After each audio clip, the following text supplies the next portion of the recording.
Сәлем достар, менің YouTube каналыма қош келдіңіздер. Маған тіркеліп лайк басуды ұмытпаңыздар. Бүгін сіздермен сарымсақ қосылған нанның рецептімен бөлісетін боламын. Өте дәмді, ерекше болып шығады. Менің рецептіммен жасап көріңіздер. Ең алдымен бізге жарты кесе сұйық май қажет болады. Жарты кесе сұйық майымыздың ішіне ас көгімізді, сарымсағымызды майдалап турап салатын боламыз.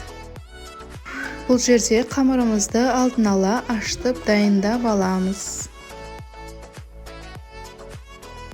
Табамызды жақсылап қыздырып аламыз. Қыздырып тұрған табамызға ашытып қойған нанымызды орналастыратын боламыз.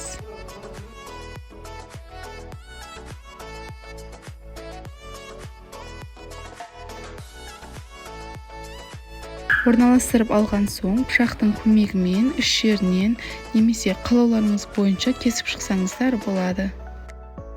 Кескен кезде астының бәрі кесілмеуі қажет, тек бетін ғана кессеңіздер болады.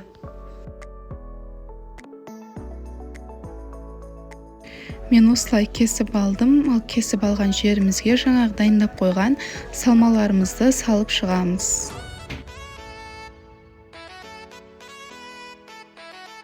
Тестаны дәл бұлай ғана емес, батон нан ретінде жасасаңыздар да болады. Кез келген пішінді жасай берсеңіздер болады. Дайын болған нанымызды пешімізге 180-200 градуста пісіріп аламыз. Біздің сарымсақ қосылған нанымыз пісіп шықты. Өте дәмді, ерекше болып шығады. Менің рецептіммен жасап көріңіздер. Міндетті түрде сіздерге ұнайтынына сенімдімін. Астарыңыз дәмді болсын. Сіздермен болған Назым.